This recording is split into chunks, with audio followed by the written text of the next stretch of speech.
नमस्कार मित्रों, स्वागत है आपका हमारे इस चैनल हर इंसान अकेला है 923 पर। महाभारत युद्ध शुरू होने से पूर्व जब अर्जुन अपने गुरु द्रोणाचार्य दादा भीष्म को देख धनुष को हाथों से गिराते हुए रुदन करने लगे और कहने लगे कि मैं ये युद्ध नहीं कर सकता जिसमें अपनों का खून मेरे हाथों बहे, तब भगवान श्री कृष्ण जी ने समय को रोककर अर्जुन को महाज्ञान देते हुए मनुष्य जीवन, संसार एवं रिश्तों, नातों, कर्म, सुख दुख एवं भावनाओं की जो सच्चाई बताई, वह आज श्रीमद् भागवत गीता के नाम से महान पुस्तक धार्मिक ग्रंथ के रूप में विख्यात है।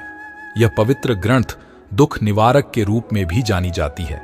यह पवित्र ग्रंथ सदियों से लोगों को जीवन का सही मतलब, उद्देश्य और कर्म का ज्ञान देकर सही राह दिखाती आई है और भविष्य में भी यह लोगों को उनके तमाम मानसिक दुख कष्टों से मुक्त करेगी। आज हम श्रीमद् भागवत गीता के माध्यम से श्री कृष्ण द्वारा बताए गए अनमोल ज्ञान को समझकर उसे अपने जीवन में अवतरित करने का प्रयास करेंगे, ताकि हम अपने जीवन को एक सही दिशा दे सके, जीवन का मकसद समझ सके, सत्कर्म कर सके और जीवन को एक सकारात्मक नजरिए से देखकर हर मुकाम को प्राप्त कर सके।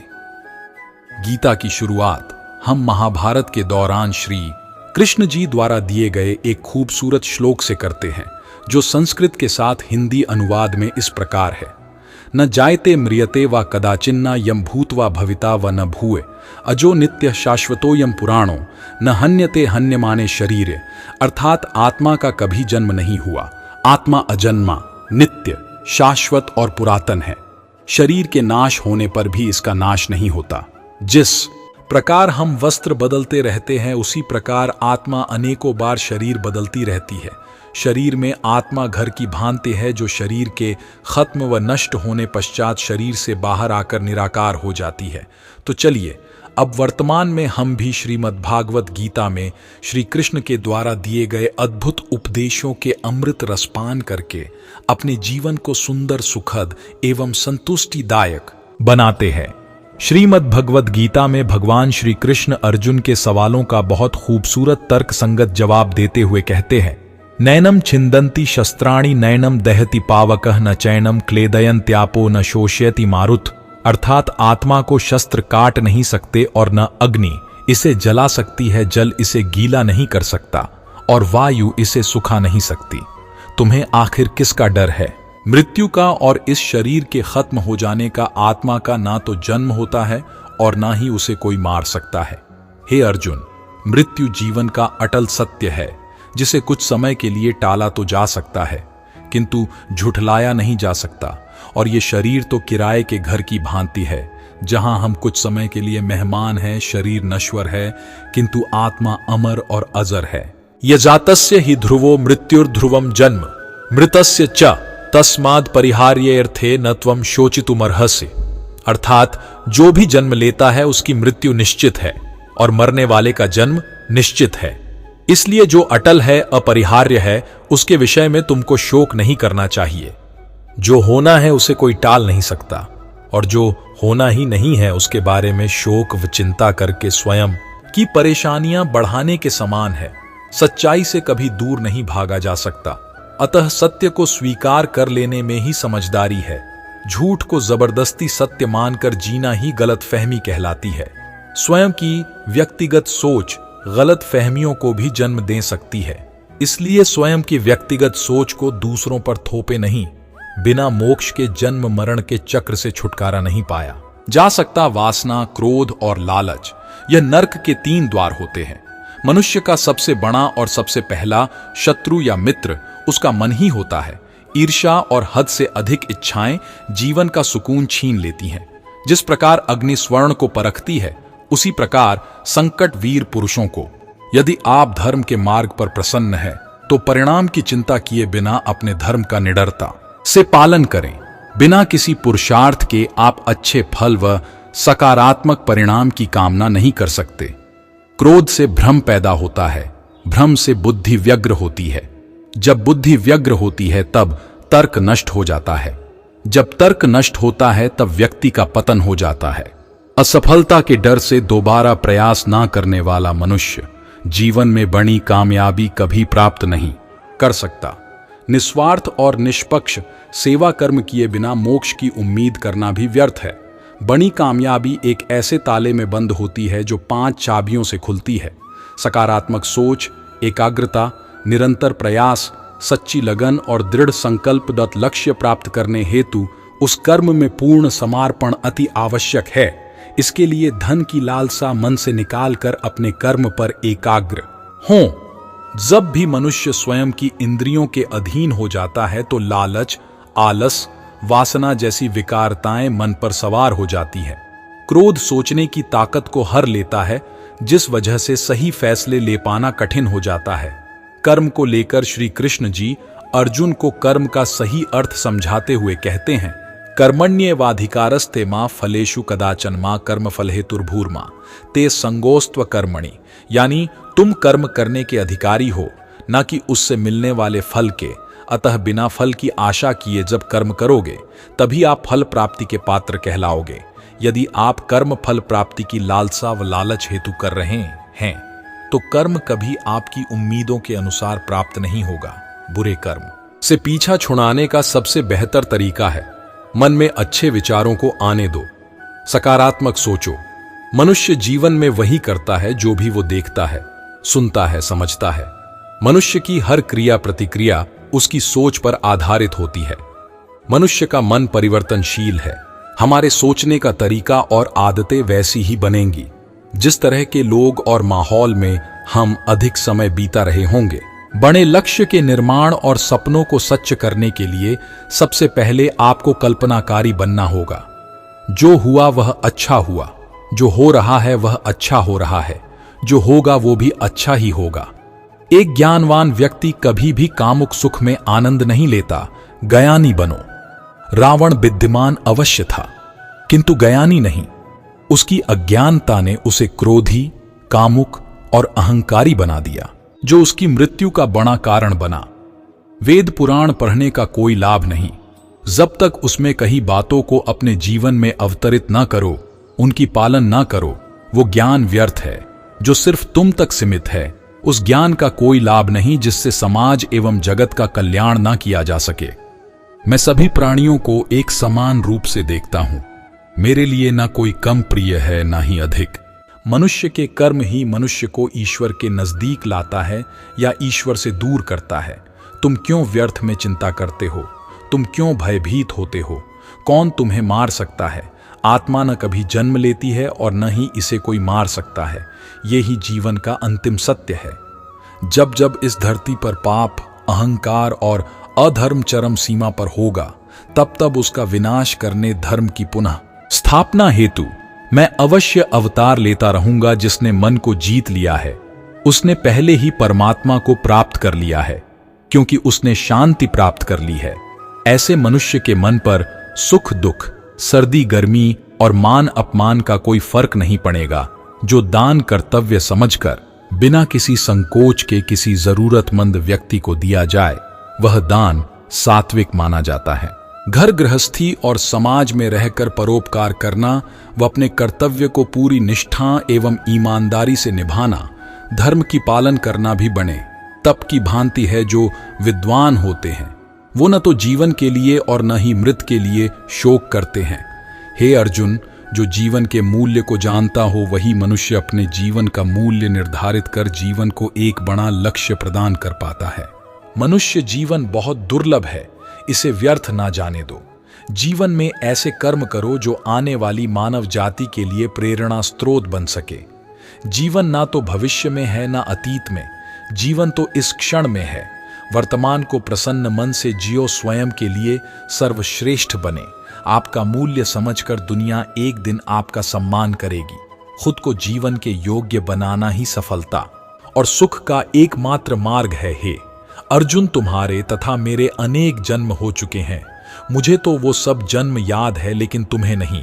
ईश्वर आपके जीवन को सुधारने संवारने हेतु अनेकों कर्म करने के मौके देता है, किंतु मनुष्य अपनी इंद्रियों के अधीन रहकर उन मौकों का सही लाभ नहीं उठा पाता। बुरे कर्म के बाद जिंदगी भर कितने भी अच्छे कर्म कर लो, किंतु बुरे कर्मों का फल अवश्य मिलकर रहेगा। अच्छे कर्म करने के मौके कभी ना छोड़ो। कर्म करो फल की चिंता मत करो। फल की लालसा छोड़कर कर्म करने वाला पुरुष ही अपने जीवन को सफल बना पाता है। जो पुरुष न तो कर्म फल की इच्छा करता है और न कर्म फलों से घृणा करता है, वह सन्यासी जाना जाता है। हे अर्जुन, एक सच्चा योगी अपने कर्म फल की इच्छा किए बिना कर्म को धर्म समझकर पूरी निष्ठा से करता है। जीवन में किसी भी मुकाम को प्राप्त किया जा सकता है जब मनुष्य अपने मन पर नियंत्रण और खुद पर विश्वास रख आगे बढ़े। मेरा तेरा, छोटा बड़ा, अपना पराया मन से मिटा दो, फिर सब तुम्हारा है और तुम सबके हो। जो हुआ वह अच्छा हुआ, जो हो रहा है वह अच्छा हो रहा है, जो होगा वो भी अच्छा ही होगा। निर्बलता अवश्य ईश्वर देता है, किंतु मर्यादा मनुष्य का मन ही निर्मित करता है। डर धारण करने से भविष्य के दुख का निवारण नहीं होता है। डर से चिंताएं बढ़ती हैं जो मन का सुख चैन छीन लेती हैं। किसका डर है तुम्हें? कौन तुम्हें मार सकता है? तुम शरीर नहीं हो। शरीर तुम्हारा मात्र एक साधन है अपने कर्मों को सिद्ध करने का। तुम एक आत्मा हो जो कि अजर अमर है। तुम युगों से अनेकों शरीर धारण करते आए हो। अब मानव शरीर तुम्हें प्राप्त हुआ, अपने कर्मों को सिद्ध करो। जीवन का मात्र उद्देश्य परोपकार करना, जरूरतमंद की निस्वार्थ भाव मदद करना है। जो व्यक्ति निरंतर और अविचलित भाव से भगवान के रूप में मेरा स्मरण करता है, वह मुझको अवश्य ही पा लेता है। कोई व्यक्ति मेरे अस्तित्व को नकारे, उससे मुझे कोई फर्क नहीं। बस वो मनुष्य दिल का साफ, कर्म का नेक, ईमानदार, भला मनुष्य होना चाहिए। निस्वार्थ भाव से किसी की मदद करना, सेवा समझकर दान पुण्य करना, निष्पक्ष होकर निर्णय करना, कर्म करना, यह तमाम कर्म मेरी भक्ति करने समान ही है। ऐसे मनुष्य मुझे अति प्रिय है। मैं श्रद्धा भाव का भूखा हूं। अगर कोई प्रेम और भक्ति के साथ मुझे फल फूल या जल प्रदान करता है तो मैं उसे स्वीकार करता हूं, अन्यथा 56 भोग भी मेरे लिए तुच्छ है। हे अर्जुन, क्रोध से भ्रम पैदा होता है। भ्रम से बुद्धि गलत सही का निर्णय लेने में विफल रहती है। ऐसे में क्रोधी मन तर्क को नष्ट कर भ्रम पैदा करता है, जिस आधार पर कोई भी प्रतिक्रिया पछतावे का कारण बनती है।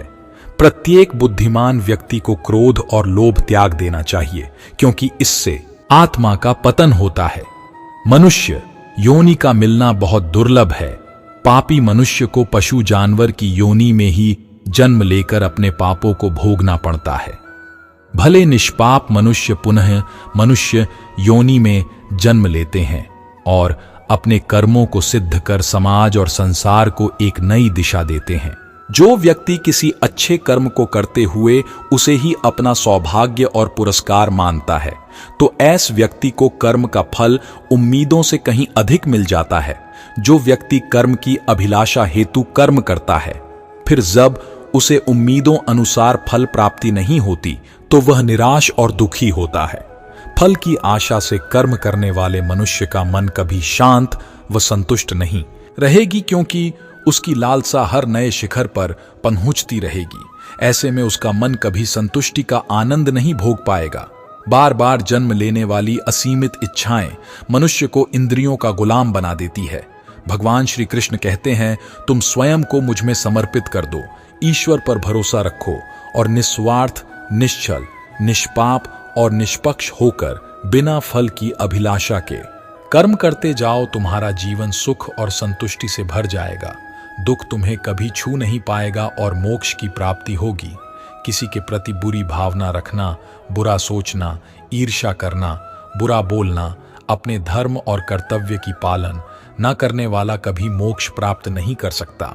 जब हम दूसरों की चुगली करते हैं तो हमें उसके भाग्य में मिलने वाले दुख कष्टों को भी भोगना पड़ जाता है। मैं भूतकाल, वर्तमान और भविष्य हूं। होने वाली घटना का हर परिणाम देख सकता हूं। इसलिए परिणाम की चिंता छोड़ अपना कर्म करते रहो। कर्म अच्छा हुआ तो फल अवश्य मिलेगा, मगर बुरा हुआ तो दंड भी अवश्य मिलेगा। कर्म अच्छे हो या बुरे, वे तब तक पीछा नहीं छोड़ते जब तक वह कर्म करने वाले को प्राप्त ना हो जाए, यानी जब तक कर्म करने वाला अपने कर्म के परिणामों को पूर्ण रूप से भोग ना ले। समय से पहले और भाग्य से अधिक कभी किसी को कुछ नहीं मिलता है। सामान्य मनुष्य सदैव सर्वश्रेष्ठ मनुष्यों को देखकर, उन्हीं के आदर्शों पर चलकर उन्हीं के जैसा बनने की कोशिश करते हैं। संसार तुम्हें वैसा ही दिखेगा जिस मानसिक दृष्टि से तुम संसार को देखोगे। बाहरी सुंदरता, बुरी चीजों और बुरी आदतों के प्रति मनुष्य तब आकर्षित होता है जब वो अपनी इंद्रियों के अधीन हो जाता है। जिस प्रकार जलते हुए एक छोटे से दिए की रोशनी से प्रचंड अंधकार समाप्त हो जाता है, उसी प्रकार जब आप मन में मौजूद अज्ञानता से भरे अंधकार रूपी कमरे में सकारात्मक सोच का तेल डालकर ज्ञान का प्रकाश उजागर करोगे, तो अज्ञानता रूपी समक्ष अंधकार स्वयं ही समाप्त हो जाएंगे। ईश्वर आपकी सुनता है या नहीं, यह आपकी श्रद्धा, विश्वास और आस्था पर निर्भर करता है। ईश्वर पर भरोसा रखकर दिल से उन्हें याद करोगे तो वो अवश्य किसी न किसी रूप में आकर आपकी मदद करेंगे। यह सोचकर कभी अभिमान ना करें कि हमने कितने लोगों या जीवों की मदद की, क्योंकि करवाने वाला तो वो स्वयं ईश्वर है। आप तो मात्र जरिया हो, किसी का भला करके कभी एहसान न जताए, अन्यथा वह कर्म शून्य हो जाएगा और मिलने वाले प्रारब्ध व्यर्थ जाएगा। मन में शंकाओं को कभी जन्म ना दो, यह शंकाएं मन में गलत फहमियों का पहाड़ खड़ाकर जीवन का सुख चैन छीन लेती है। क्रोध करना व्यर्थ है। यदि आप क्रोध में आकर प्रतिक्रिया दे रहे हो तो इसका अर्थ आपको ईश्वर के बनाए कानून कर्म पर भरोसा नहीं। यदि कोई आपके साथ बुरा करता है तो कर्म उसका हिसाब खुद ही कर देगा। मन को सदैव नियंत्रित करके चलो, अन्यथा ये मन आपका सबसे बड़ा शत्रु बनकर आपसे बुरे कर्म करवा सकता है। उपकार की बजाय परोपकार करें, चिंता की बजाय चिंतन करें। एक ही मनुष्य की हमेशा मदद ना करें जब तक कि वो स्वयं ही काबिल ना हो जाए। ज्ञान सदैव बुद्धि से उत्तम व श्रेष्ठ होती है, इसलिए ज्ञान अर्जित करते रहे और बांटते रहे ताकि दूसरों का जीवन संवर जाए। कोई भी इंसान जन्म से नहीं बल्कि अपने कर्मों से महान बनता है। जो व्यक्ति फल की आशा हेतु कर्म करता है वह कर्म से ही बद्ध कर रह जाता है। मेरा तेरा, छोटा बड़ा, अपना पराया मन से मिटा दो, फिर सब तुम्हारा है और तुम सबके हो दुनिया, और लोग वैसे ही नजर आएंगे जैसा तुम देखना चाहोगे। कोई भी दुख तुम्हें तब तक विचलित नहीं कर सकता जब तक तुम इंद्रियों को अपने वश में रखते हो। फल की अभिलाषा छोड़कर निरंतर कर्म करने वाला पुरुष ही अपने जीवन को सुखद व संतुष्टिदायक बनाता है। शांति उसी को प्राप्त होती है जो मैं और मेरा तथा मैंने किया व बनाया वाली लालसा से बाहर आ जाता है। जीवन में वही मनुष्य संतुष्ट रह सकता है जो कम से कम में भी खुश है और अधिक पाने या होने की लालसा व उम्मीद नहीं रखता। किसी भी वस्तु, जगह या जीव एवं मनुष्य से अत्यधिक लगाव एक दिन दुख का सबसे बड़ा कारण बनता है। लोगों की बातों पर जितना ध्यान दोगे उतना ही आपका खुद पर से विश्वास कम होता जाएगा। खुद पर विश्वास कर और खुद के दम पर आगे बढ़े और स्वयं ही अपना मार्ग प्रस्थान करें। आध्यात्मिक से जुड़ो। एक आध्यात्मिक ज्ञान ही जीवन को सुकून की तरफ ले जा सकता है। बुरे अतीत को याद करके दुखी होने से अच्छा है उससे सीख लो और अपने वर्तमान को सुधार कर एक बेहतर भविष्य का निर्माण करो। जीवन में किसी भी पल कुछ भी हो सकता है। जीवन सीमित है, समय व्यर्थ मत करो। जितना अधिक पुरुषार्थ करोगे स्वर्ग का मार्ग उतना ही सरल होगा। किस बात को लेकर परेशान हो, कर्म करो और ईश्वर पर भरोसा रखो। क्या होगा क्या नहीं, यह ईश्वर पर छोड़ दो। स्वयं को ईश्वर के चरणों में सौंप दो। नित्य अच्छे कर्म करो, लोगों का भला करो, सही राह दिखाओ। मैं किसी के कर्म का बाधक नहीं बनता। धरती पर मनुष्य जो कुछ भोग रहा है वो सब उनके कर्मों की ही देन है। महाभारत का ये युद्ध आप सभी के कर्मों का ही परिणाम है।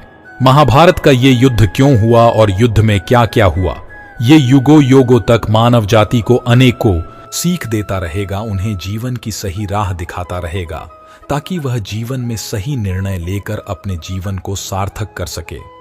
भगवत गीता के दौरान भगवान श्री कृष्ण अर्जुन को दिव्य दृष्टि देते हुए अपने दिव्य विराट स्वरूप के दर्शन कराते हुए कहते हैं, हे अर्जुन, मैं स्वयं ही सृष्टि का रचनाकार हूँ, पालनहार और संहार करता हूँ। मैं हर जगह हूँ और हर चीज मुझ में समाहित है। मैं ही धरती, मैं ही अंबर और मैं ही अंतरिक्ष भी हूँ। देवता, राक्षस, यक्ष, गंधर्व, प्रेत भी मैं ही हूँ। मैं सुख दुख जीवन मृत्यु से परे हूं। मैं वेदों का ज्ञान हूं, सूर्य का तेज हूं, प्रकाश की गति हूं। महाभारत का ये युद्ध भी मैं ही हूं। इसकी शुरुआत, परिणाम और अंत भी मैं ही हूं। मैं ही शून्य और असंख्य भी हूं। हर कर्म की शुरुआत और उसका परिणाम भी मैं ही हूं। राम भी मैं और परशुराम भी मैं ही हूं। जो हो चुका है, जो हो रहा है और जो होने वाला है, उन सब का परिणाम मैं ही हूं। मैं हर जीव और हर मनुष्य में वास करता हूं। भूतकाल, वर्तमान और भविष्यकाल भी मैं ही हूं। स्त्री की मर्यादा, ताकत और ममता हूं। मैं संतों की नश्चल वाणी, हवन का तप और श्राप वरदान का सत्य होना भी मैं ही हूं। अग्नि, वायु सब मुझ में समाहित है। अच्छाई, बुराई, संकल्प, अभिमान सब मैं ही हूं। तुम स्वयं को मुझे समर्पित कर दो और निस्वार्थ भाव से कर्म करते जाओ। तो मित्रों, चैनल को सब्सक्राइब जरूर करें और वीडियो को शेयर, लाइक करें। और मित्रों, कमेंट बॉक्स में सच्ची श्रद्धा से जरूर लिखें। जय श्री कृष्णा, राधे राधे। वीडियो को अंत तक देखने के लिए धन्यवाद।